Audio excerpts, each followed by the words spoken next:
The Trixie Treatment. By Dwappy-Ditsy-Dwappy-Doo. Chapter 1. Judgment on Ice. Well, I might just be the dumbest pony in all Equestria. I'm about as dumb as a mute squirrel with a drinking problem. As the element of honesty, Applejack had as much trouble lying to herself as to any pony else. Unfortunately, this means that she often finds herself having to come face to face with inconvenient truths. Tonight, for example, Applejack was coming to terms with the fact that she was probably going to die soon. It was the worst blizzard Ponyville had seen in 2 generations. Due to an unforeseeable scheduling error, several storms had been assembled simultaneously rather than being spread throughout the winter season. These misplaced storms had merged and grown well beyond the point where the rather understaffed Ponyville weather team could dissipate them. Current word on the street was that the town would have no choice but to batten down the hatches and wait out the storm. And I had to pick night out of all possible nights to be as stubborn as a mule, knee-deep in a barrel o' taffy. Applejack's cousin Apple Cobbler had come stumbling through the sleet and into the farmhouse at Sweet Apple Acres to implore her kin for help, several hours before the storm hit its peak. Golden Orchard's farm was woefully underprepared for the coming tempest, and April Rose, the matriarch of the branch of the April family, had sent out for help from all the surrounding farms. And I just had to go charging into the storm like a buffalo with its head stuck in a hornet's nest. With a snow squall brewing fiercely, Applejack had decided she did not have time to implore her friends for help. She had left the young apple cobbler to warm up by the fire and set off with her brother into the blinding snow. They had tried to stay together, but the howling winds had swallowed her brother's voice as they ran, and even his bright red coat had vanished into swirling whiteness. Soon his tracks too had been devoured by the manning white monster that enveloped her. She had called till her voice ran hoarse and dragged with no reply but the roar of the storm. Now, alone and hopelessly lost, she dragged herself on through the icy flurry. Now I'm as cold as a frozen apple in as I'm as cold as. Applejack's ability to formulate folksy similes was somewhat compromised by early signs of hypothermia. Her surroundings had seemed to blur together. She felt almost like she was lurching through a frozen dream, floating on the snowdrifts and tumbling down the icy anticlines. Finally, after what seemed like forever, but may well have been little more than a few moments, Applejack glimpsed a distant flicker of light. That's gotta be Golden Orchards. Oh, I hope Big Mac's okay. As she grew closer, it became increasingly apparent that she was not approaching her intended destination. The glimmer of light came from a small window visible in what appeared to be a little more than a miniature mountain of snow. Applejack shielded her eyes against the driving snow and squinted at the odd abode. It was a caravan, albeit half buried in the snow. A small purple sign was hung over the caravan's entrance, sporting an azure wand surrounded by sky blue stars. The sign looked oddly familiar, but in her dazed state she wasn't quite able to put the pieces together. She raised a trembling hoof and knocked. There were several moments of surprised thumps and creaks, and then silence. The half-moon hatch opened a single cautious inch, and a grey-violet eye peeked out of the crack. I'm awful sorry to be bothering you so late. But I think I'm at the end of my rope. Can you give me some shelter from the southwest storm? Applejack's teeth chattered violently. The door slammed shut immediately. I'm really gonna die out here. Dang it all.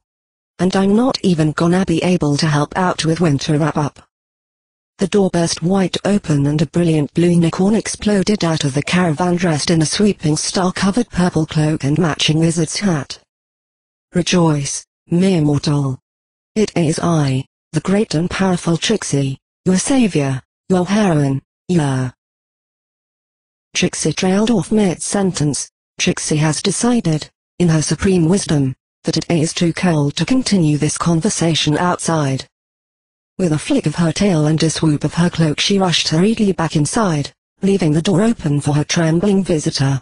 Applejack's chattering teeth were stilled if only by the fact that she was now standing slack-jawed. Why, in Celestia's name, of all the ponies in Equestria, did it have to be this one? She heaved herself up the small step and slumped into Trixie's caravan. The magician extraordinaire was about to shut the door herself when a billowing gust beat her to it. As the wind rattled the walls of the small wooden caravan, the two stood in silence, staring at one another. Trixie cleared her throat, stepped daintily onto a small wooden stool, rose up onto two hoofs and continued, "Welcome to the humble abode of Equestria's greatest unicorn. The one, the only, the great and powerful Trixie. Be amazed at." Trixie cut her speech short again. Her guest had quite clearly lost consciousness. Applejack found herself enveloped in warmth as she swam in and out of waking. Her mind slowly nudging thoughts around, idly plucking at ideas out of the thick, moist haze. Storm. Snow. Cold. Help. Mac. Cold. So cold. Trixie. Trixie? Trixie. Applejack gasped. Her eyes fluttering open to see the arrogant blue mare herself staring down at her. She burst up, splashing around frantically for a few panicked moments. "What in the hay is going on here?" she squawked, desperately trying to assess her surroundings.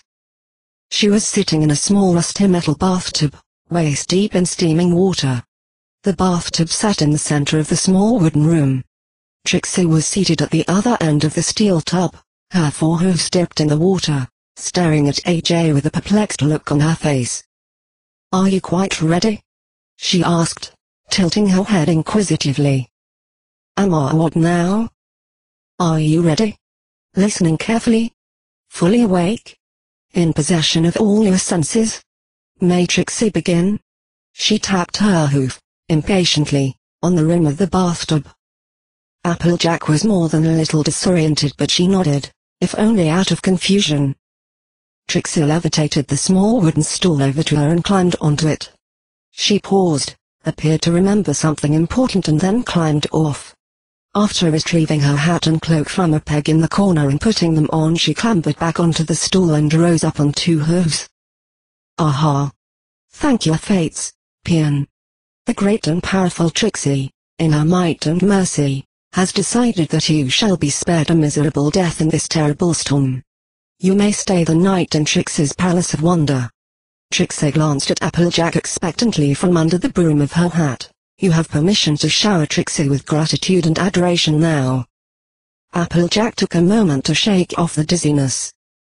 "Well, that ain't any kinda answer at all. What am I doing in your bath?" she asked, irritably. Stand in awe at the sheer magnitude of Trixie's intellect. Crow Trixie, evidently more than a little proud of herself. Trixie read in a book that blankets are useless for saving freezing ponies because they work by keeping heat in, which only works if ponies have body heat to begin with. In a brilliant flash of insight, Trixie decided that a hot bath would be the best way to warm you back up. So with undeniable skill she heated some water. Trixie nodded at a small, simmering and blackened stove in the corner, its glowing coals wafting warmth through the cramped room. A crooked pipe, equally as rusty as the bathtub, served as a makeshift chimney. Some section of the pipe seemed to have been patched together with used tin cans. She drew a bath and put you in it, and, lo and behold, your life has been saved. Applejack tried to process this information, all the while attempting to filter out the smattering of self-adulation. "That being that, you didn't have to stand looming over me, like. Almost scared me half to death." Trixie pouted. The great and powerful Trixie was holding your head up so you didn't slump down and drown in the water. "Oh." Applejack cast her eyes down, ashamed. However, her confidence slowly began to flow back into her as she regained her bearings. "Thank you, kindly Miss Trixie. I reckon that about makes us two about even." "Even?" piped Trixie indignantly. "Even nothing. The great and powerful saved your life. You owe her your eternal gratitude." "Eternal gratitude, my hoof. You tried to enslave me and all my friends." Trixie deflated rapidly. She removed her hat, showing a pair of blue ears flattened against her pale mane. Hopping down off the stool, she approached Applejack. "You were You were one of the ponies Trixie hurt? While using the amulet? She was almost cowering behind the hat as she spoke, peeking over the white broom at Applejack, who sat defiantly in the tub, glaring back at her. Now you ain't gonna tell me you've gone and clean forgotten about what you did, now are you? Asked Applejack, splashing her hoof in the bath water as an act of self-punctuation. Trixie can't remember much of what happened after she put on the alicorn amulet. Did she do something very bad to you? You are darn right, you did. You tickled me something fierce. Made me into your slave, near as, cried Applejack, puffed up with self-righteous indignation. There was a long silence following this remark, broken only by the wind whistling under the door. Trixie. Tickled you? Trixie's azure cheeks were now colored a deeper shade of red than the ruby amulet in question. Applejack was suddenly unsure whether the steam was coming off the bath or off Trixie. She made you do demeaning sexual things? Why, what? No. Applejack was now equally flustered. Did the great and powerful Trixie tickle you with her tongue? Or her hooves? What did she do? Trixie seemed to be riding the borderline between moist eyes and full-on tears. Applejack's ears burned. Now, hold on there. It went nothing like that. You tickled me with feathers. Were you tied down at the time? Were ropes and leather involved? Did Trixie's darker side get the better of her? Trixie was in a full-blown panic, her eyes already moistening with tears and her cheeks bright red. No. Just don't worry about it. It wasn't as bad as all that. Trixie sniffed miserably and wiped her now runny nose on her cape. Trixie was going to apologize afterwards, but then some pony drew hurtful graffiti on her caravan again and she thought it best if she just left. She did apologize to Twilight though. Applejack's irritation evaporated. Trixie was a disheveled mess, only distinguishable from some kind of traveling hobo by the stars on her cape and her air of confidence. She lived in this ramshackle wooden wreck, meager evidence of her travels lying on display around the room. For once she seemed so much more genuine than their previous encounters. The facade of haughtiness seemed to be worn almost as an act of self-parody than true conceit. Ah. Don't worry about it, Applejack said as she made an effort to clamber out of the tub. Trixie hastily nudged her back in. She levitated her cape and hat onto a nearby peg and Applejack could almost see her mentally rolling up her sleeves. Whatever happened? It's clear that the great and powerful Trixie has done some harm to you while she was behaving in a manner that cannot be described as great.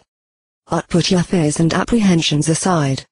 We may be even, now, but by the end of the night you will be in Trixie's debt. Trixie is going to take the best possible care of you she can for the night, and then you can report back to Twilight that Trixie is a changed mare. Trixie wiped her eyes and grinned. Prepare yourself, commoner. You are about to receive the Trixie treatment. Applejack gulped. This is going to be as awkward as a spring day in the fall.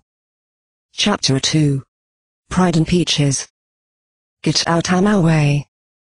The great and powerful Trixie has not even the smallest obligation to obey the commands of a jag. Wandering in the snow for close to an hour had momentarily caused Applejack to entirely lose track of her objectives. However, the warm embrace of Trixie's bathwater had brought some semblance of clarity to the still groggy farm pony. My brother's still out there in the cold somewhere. And apple bumpkin, apple cider, apple cinnamon and Granny Rose are in trouble. This blizzard is probably burying golden orchards as we speak. I can't be wallowing around in the bath at a time like this. Trixie is still unclear on how freezing to death in the snow will help any pony at all. Now get back in the bath and bleed. Trixie was smaller than Applejack, not as well nourished and not as accustomed to manual labor. As such, the physical altercation between the two was proving to be a little one-sided. Trixie attempted to stop Applejack from getting out of the bath. Applejack plowed through Trixie. Trixie attempted to halt Applejack's advance. Applejack plowed through Trixie again. Trixie latched onto Applejack's rear hooves. Applejack plowed on, dragging Trixie with her on an unstoppable advance towards the small half-moon exit hatch to the caravan that she had come in through. "You are still soaking wet. If you step out the door you will freeze instantly," Trixie yelled, still lying prone and latched onto Applejack's ankles like a limpet.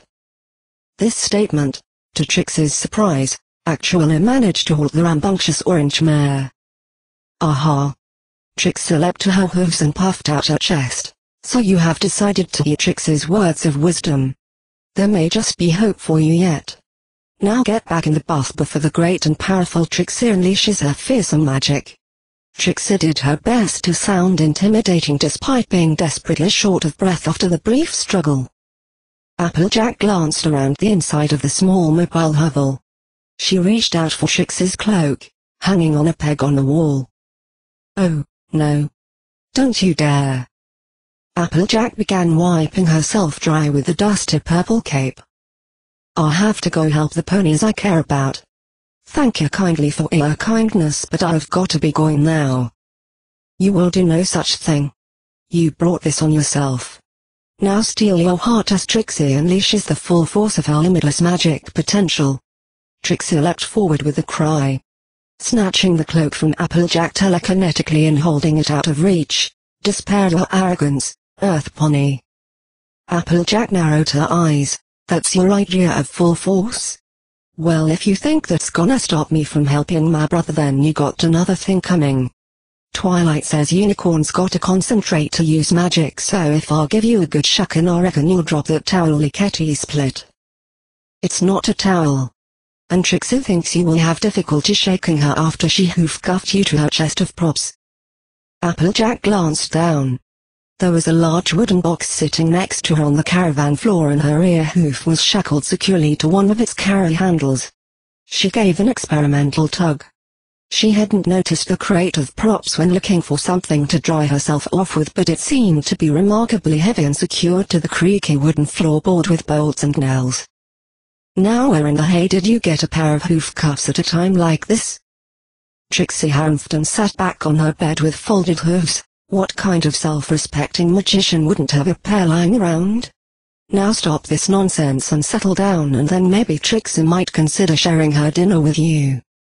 Applejack examined her bindings more closely. "These hoof cuffs are made of plastic. I can smash through these in a second." "No, no, no, no, no.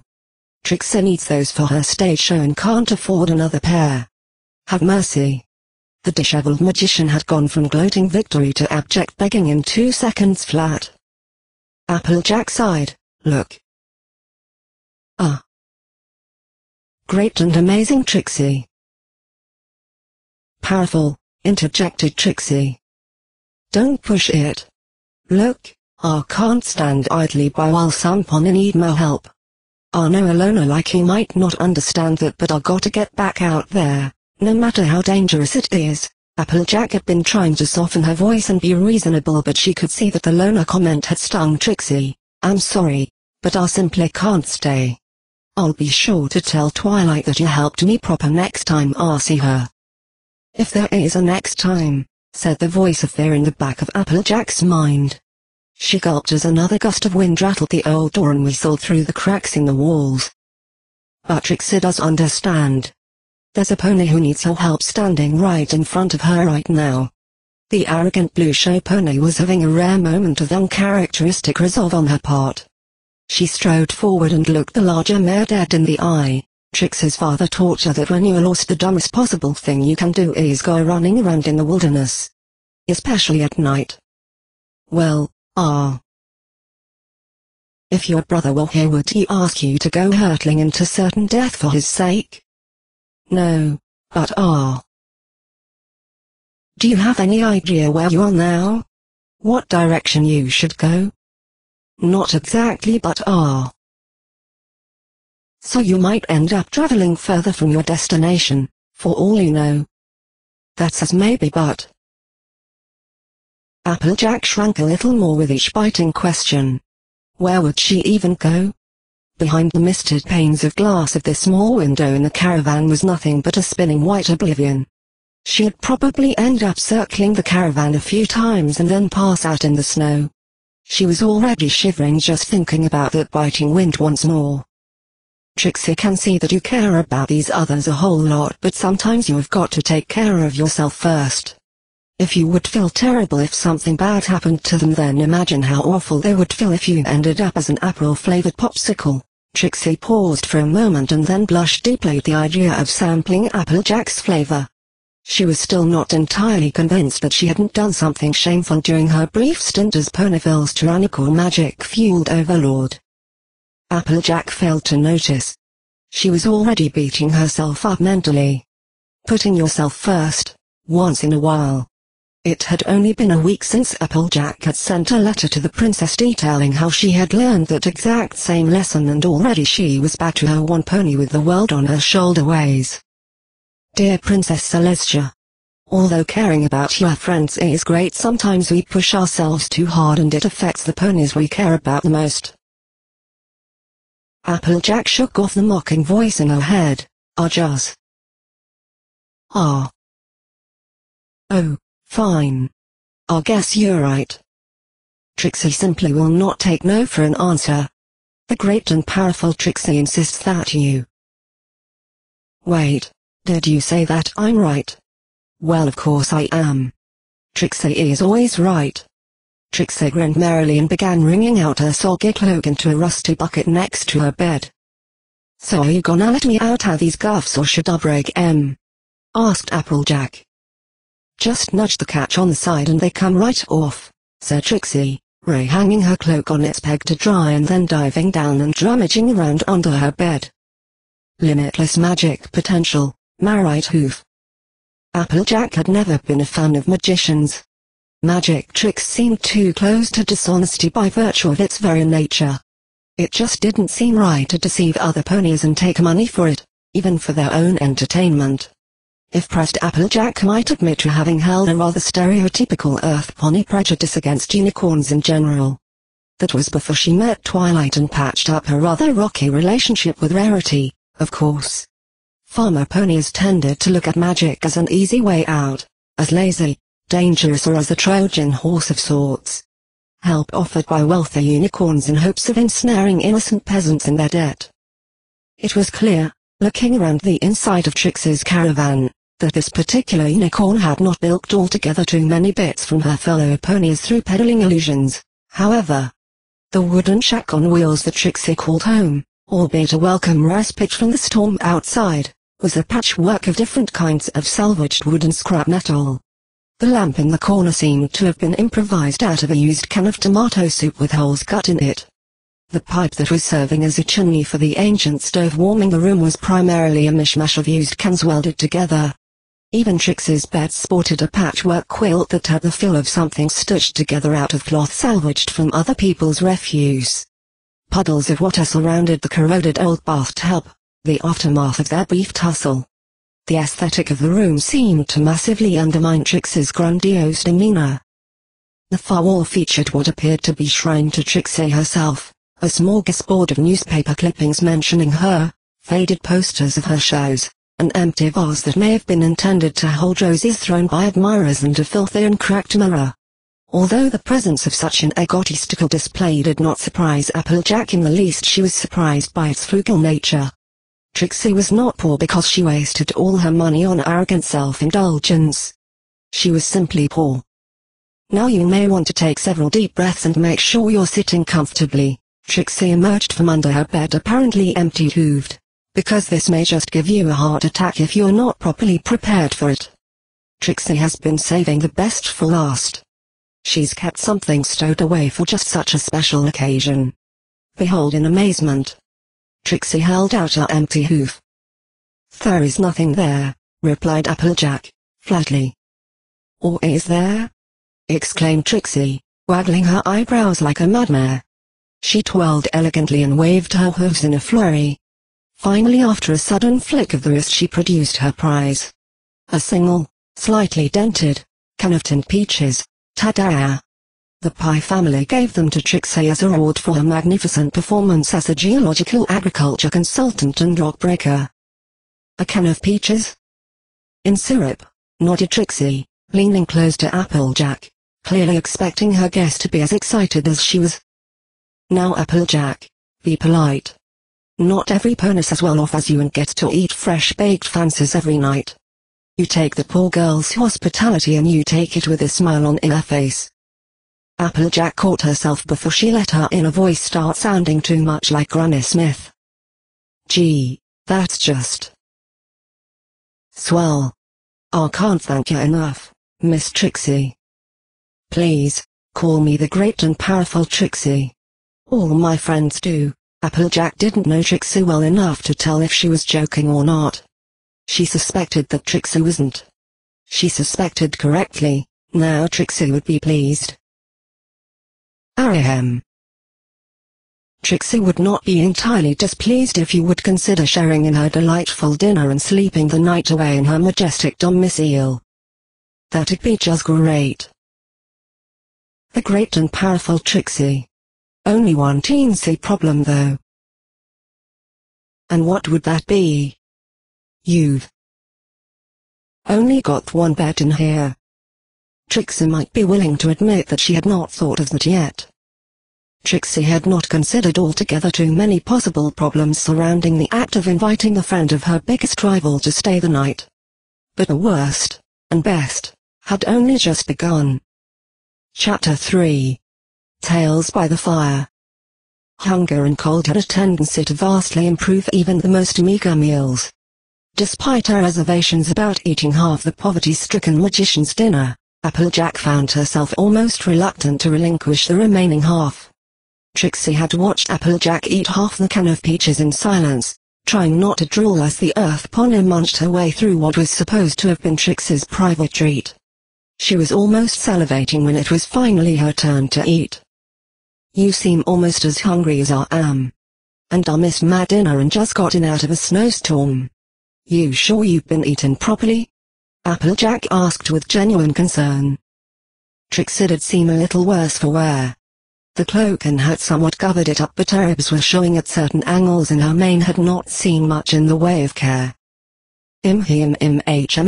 Him, replied Trixie, her eyes closed in ecstasy and her tail swishing happily back and forth as she ate. I didn't quite catch that. Trixie lifted the can telekinetically and emptied what little contents were left into her mouth. One loud gulp later she grinned at her guest. Trixie simply likes peaches, that is all. She does not have the money for fancy foods and sweet things are a rare treat. As a farmer, malnourishment was something that Applejack really hated to see. Trixie raised an eyebrow at the expression on the earth pony's face. Now don't look at me like that.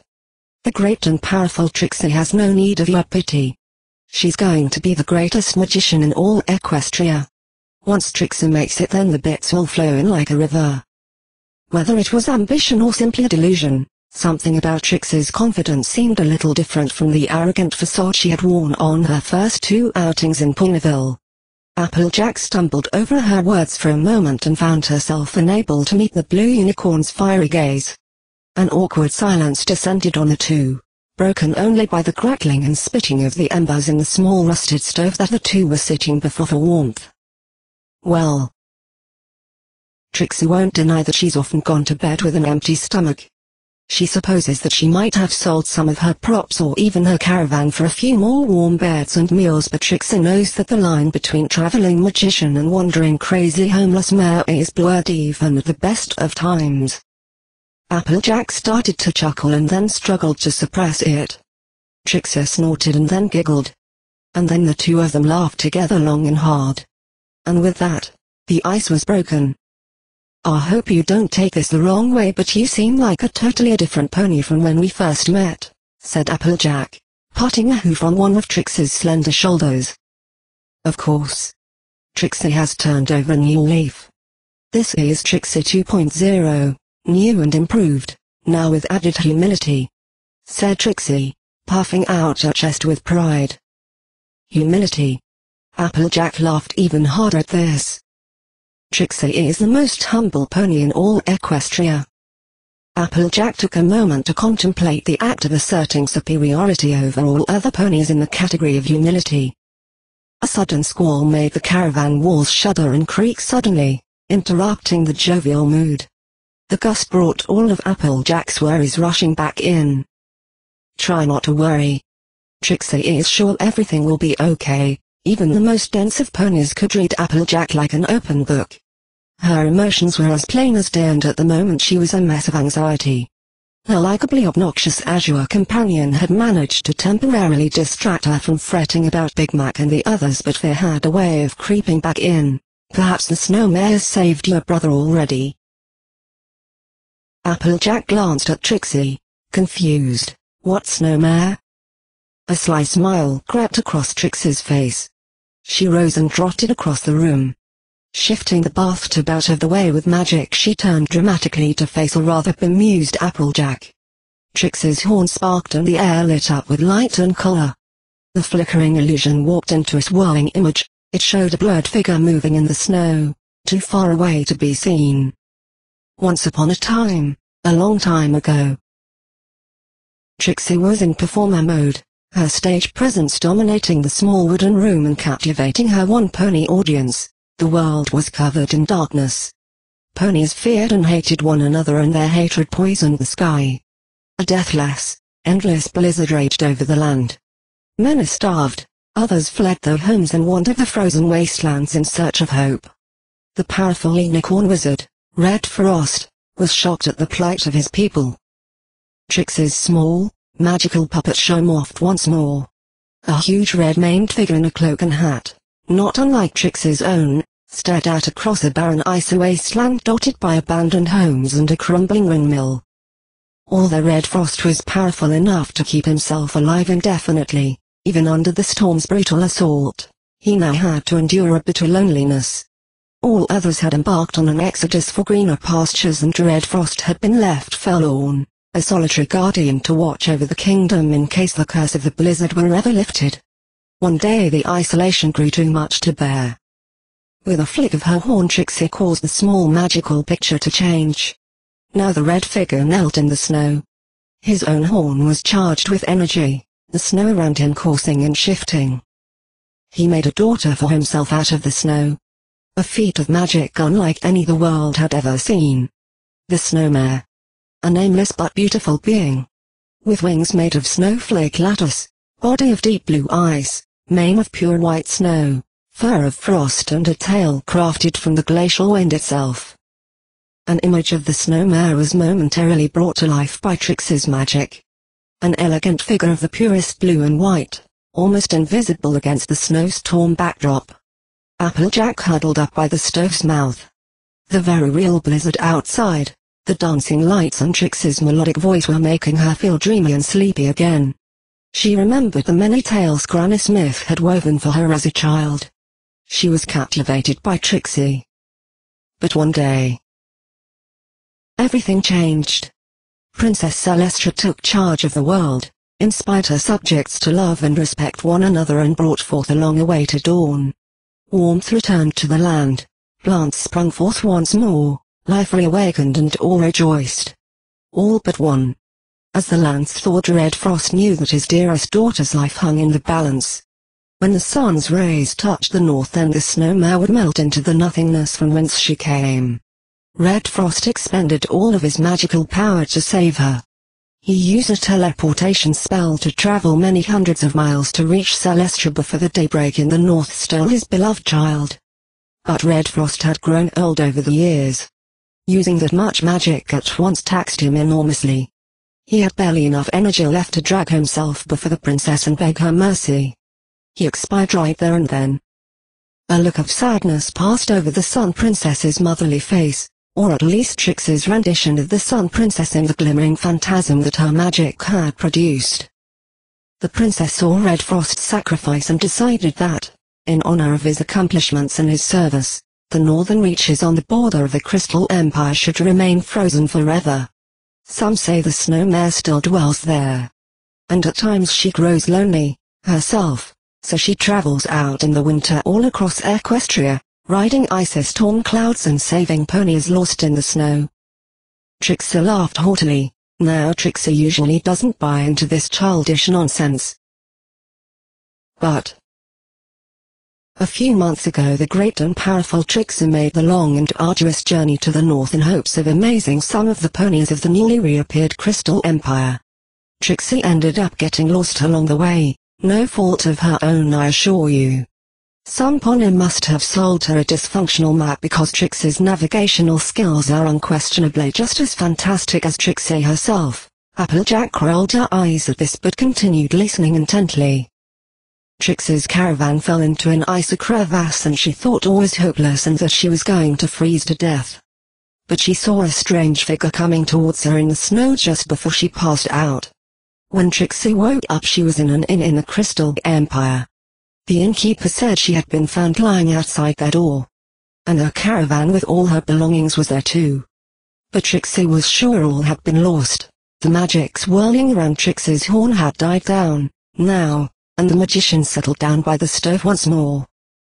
"So do you think it was the snow mare that saved you?" asked Applejack, keen to know more. "Maybe it was. Maybe it wasn't."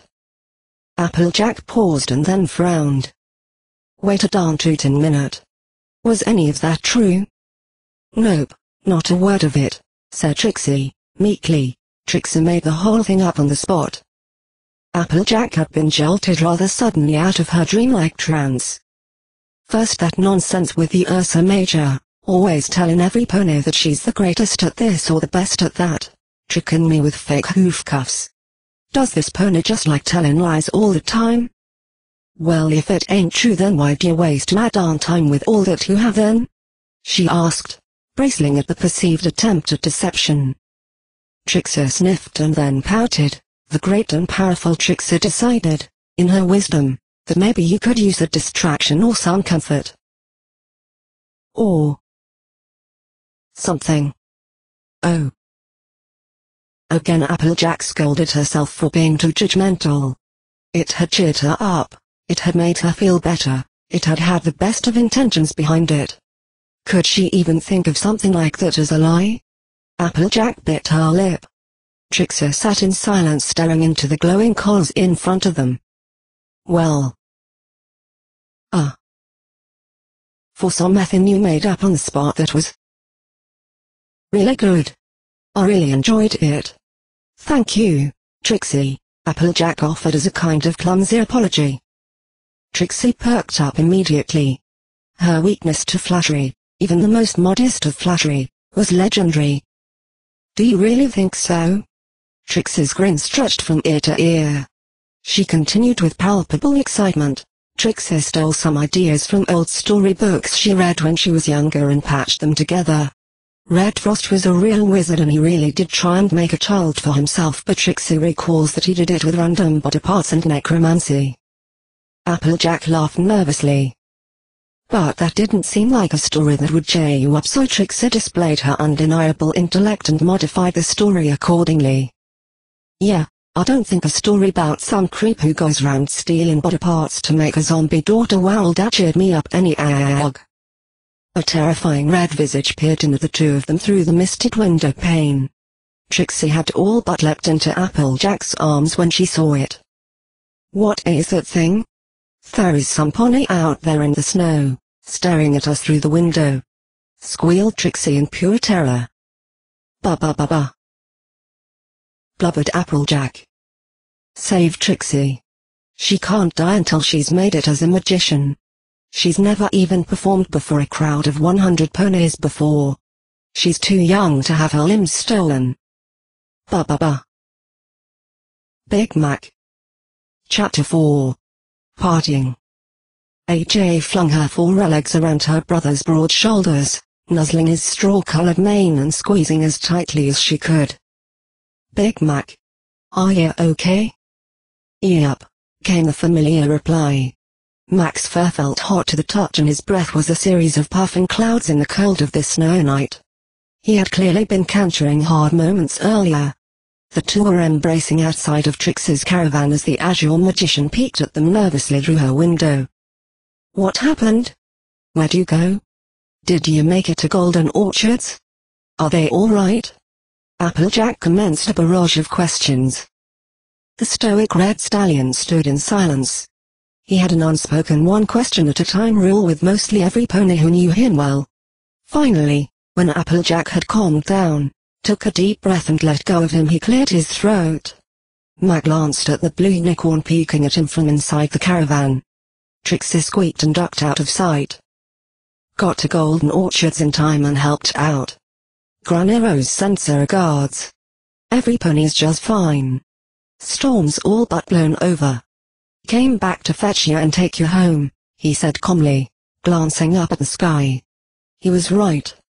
The storm's peak had seen driving snow and howling winds, but little more than a chilly breeze now remained, causing the drifting snowflakes to dance in the dark night sky. But how in hay did you find me out here? I must have wandered way off the path. AJ could recognize when her brother had been asked a question he really didn't want to answer. He shuffled his hooves awkwardly in the snow and averted his eyes.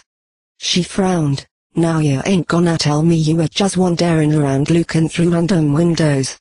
You knew I was here and we ain't going anywhere till you fess up.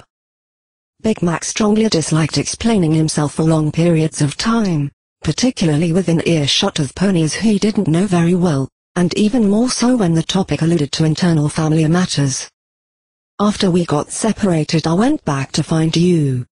Followed your tracks and saw you make it to shelter. He nodded at the caravan. Figured since you were safe I'd press on alone and help at Golden Orchards. AJ narrowed her eyes. One could almost see her hackles rising. So if you caught up with me, then why didn't you come over and tell me you're okay so I wouldn't worry myself inside out? This was the question that Mac had been fearing.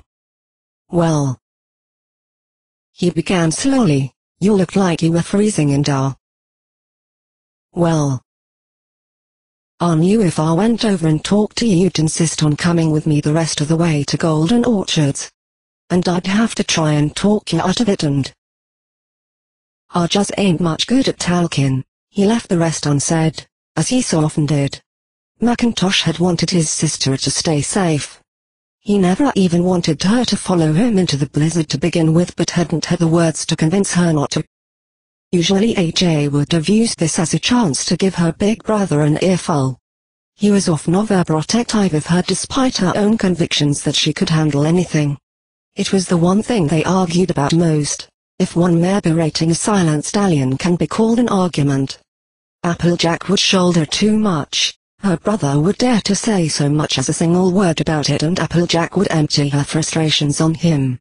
Like a familiar dance, this had played out many times before. Applebuck season last year when Mac had injured his ribs and AJ had bit off more than she could chew, the disaster of a family reunion she had organized, various overambitious projects she had started to work on last fall, several outings and sleepovers with the Kitty Mark Crusaders, and countless other examples came to AJ's mind as she thought back on the many times her brother had tried to shelter her from trying too hard to please every pony and neglecting her own safety. She sighed. It was no wonder Mac would have felt like he was walking on eggshells by telling her she couldn't handle the snowstorm and should just stay home and warm. He had been right, after all. While he had marched on through the bitter cold and daunted, she had crumbled like a cookie on a hot cocoa diving expedition. She punched him lightly on the foreleg. There. I'll forgive you, you big lug. Now just hang on. I've got to wrap this up and then we can go home together, all right? She trotted back to the entrance to Trixie's caravan to find the Azure Conjurer crouching by the door and peeping out at the siblings. As Big Mac shambled over, she withdrew, cautiously. That's close enough, Sarah. Any closer and Trixie will turn you into a frog, shouted Trixie. Mac stopped in his tracks. AJ rolled her eyes. What the hey is wrong, Trixie? I told you it ain't no monster or nothing.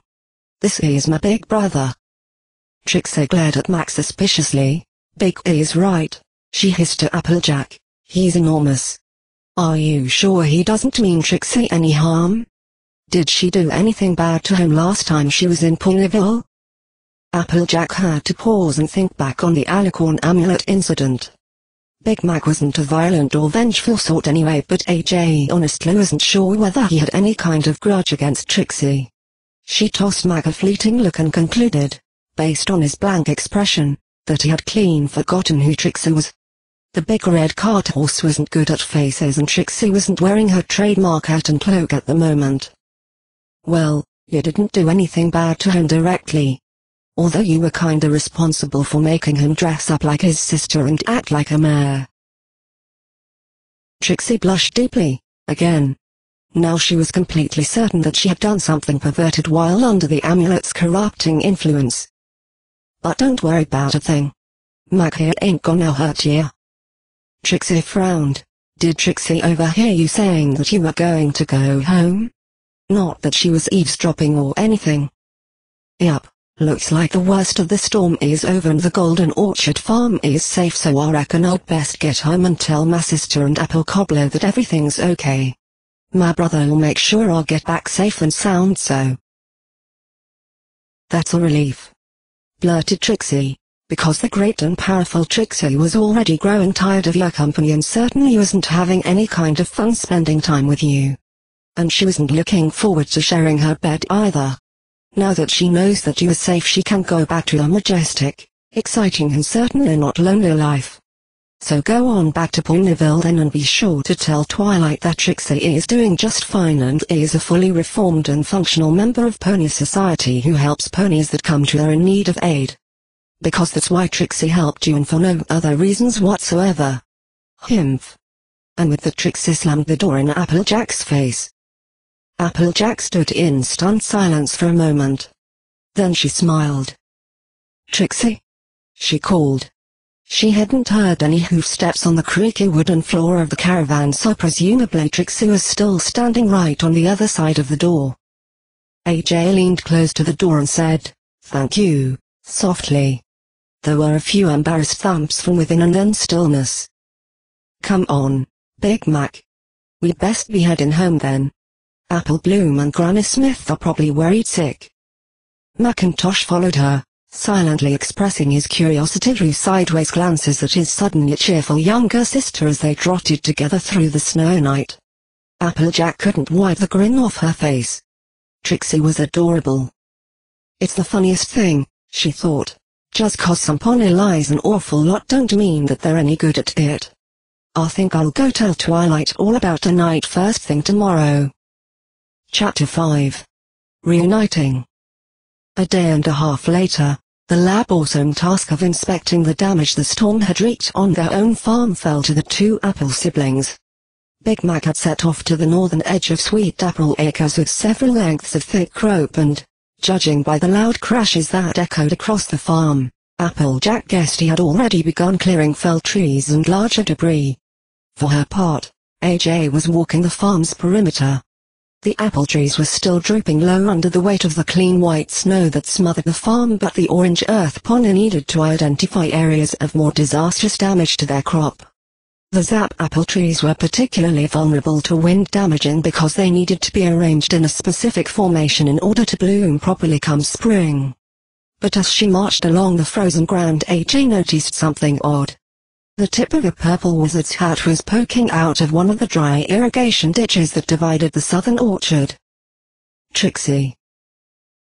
"What in the hell are you doing?" asked AJ, not even needing to look in the ditch to confirm that it was indeed the arrogant blue magician to whom she was speaking. Trixie was snaking her way along the dry ditch on her belly. Her star-studded cape was stretched out behind her, snagged on an errant tree root. She cringed at Applejack's voice and glanced up fearfully. Seeing who it was that had called out to her, she seemed to relax. She made an attempt to rise, but the slippery black ice that ran along the bottom of the ditch impeded her progress. Blushing, she launched into one of her grandiose entry speeches. The great and powerful Trixie, master of stealth that she is, decided to visit you. Knowing that she was unwelcome in Ponyville, she infiltrated the area unseen and allowed you to become aware of her presence when you drew near, she replied, still lying prone in the ditch and tugging weakly at her cloak. You wanted to visit me. How come? Applejack didn't mean to sound displeased to see the unicorn at all. In fact, Trixie had not been far from the farm pony's mind since their last encounter. She had been meaning to make a trip out to Trixie's caravan with an apple pie as a thank you present as soon as she had finished up the miniatures the blizzard had left in its wake. She'd spoken to Twilight about a midnight encounter with the magician, and the librarian had seemed to be most pleased about Trixie turning over a new leaf. The Purple Princess's prodigy had encouraged AJ at length to extend the hoof of friendship to Trixie, always a believer in the power of friendship and acceptance as a tool for reformation, as Twilight had elegantly put it. And on a personal note, Applejack was finding more and more that she actually wanted to see the amusing Azure illusionist. But it was a bit of a surprise to see the magician here. Trixie had slammed a door in Applejack's face when the two had last parted ways, and AJ wasn't sure how the arrogant young mare was going to reconcile her presence here with the facade of indifference she had erected on their last encounter. Trixie came to make sure that you're okay. This sudden honesty surprised AJ even more. Well, shoot, Trixie. If that isn't the kindest thing. Because Trixie knows that it can be hard to readjust. Applejack took a deep breath. This had better be good. When normal ponies are exposed to copious amounts of Trixie, they often have trouble returning to their ordinary non-great and powerful lives. Trixie simply came to make sure that you weren't experiencing withdrawal symptoms. Have your days seemed dull and uneventful in Trixie's absence? Have you lost interest in all your hobbies? Does the world seem drained of color? She asked, trying to get up and slipping on an icy patch. When Applejack had managed to stop laughing, more at the magnitude of Trixie's breathtaking self-assurance than at her clumsiness, she helped the unicorn untangle her cloak and scramble out of the ditch. You know, Trixie, you're not completely wrong. I did kinda wanna see you again to thank you properly for helping me out. Kinda? Trixie sounded disappointed. Clearly you have yet to appreciate the full majesty of Trixie. Perhaps we can rectify that. Trixie gives you her permission to accompany her on a picnic. You can bring the food, basket and other accessories, and Trixie will bring herself. She leaned closer to AJ and winked. And the magic, of course. Applejack had not known Trixie very long, but she had already begun to assemble a Trixie translator in her head. For example, hello again, Applejack. I was concerned for your well-being and came to see you. I greatly enjoyed your company and would like to spend more time with you if it's at all convenient. Also, I'm very hungry, and given my current financial standing and fear of being chased out of town, I'm not able to buy food, and so I was wondering if maybe you could help me. Was Applejack's best attempt at an approximate translation of what Trixie had said so far. She realized, suddenly, that she had been grinning broadly from the moment she had caught sight of Trixie. How'd you even figure out where I lived? Listen and be amazed at Trixie's powers of deduction, cried Trixie, and then immediately cowered and looked around nervously when she realized how well her voice had carried across the cold air. Once she was sure that her loud outburst had not summoned an angry mob of townspeople wielding torches and pitchforks, the unicorn continued. Trixie noticed that you had apples for a kitty mark, and this is the only place in town with apple in its name and on its signposts. Trixie put two and two together and decided to snoop around here a bit. Well, it's still a bit nippy for a picnic, but I'd gladly treat you to lunch up at the house, if you'd like. Trixie hurriedly wiped her drool and nodded. Trixie finds this acceptable. Another loud crash reverberated through the chill air of the winter afternoon. Trixie visibly flinched. Mac must have just yanked down one of the larger broken branches. Are there other ponies on the farm? Ponies who might be less than pleased to see Trixie again? Asked a rather cautious Trixie. Now listen here, Sugar Cube. We apples ain't the sort to hold grudges unreasonably. Now the worst you did against my family was make us waste a day's worth of apple pickings. And since you're not evil or crazy anymore, I reckon all is forgiven. Apple Bloom's out playing with her friends in the snow. I think Rarity was on CMC duty this week. Big Mac's got to mountain of work ahead of him, and Granny Smith always sleeps in late on colder days. Applejack paused. She was about to do and say something remarkably out of character on her part. She almost never slacked off work, especially when something on the farm was in need of tending to. But maybe, just this once, I reckon I can put off my chores a few more hours and whip you up a little something to eat. So come on up. Wait, Did I just say sugar cube? Our only cool ponies really care about sugar cube. And I'm ditching my chores even though there's so much left to do today. What the hey is happening to me?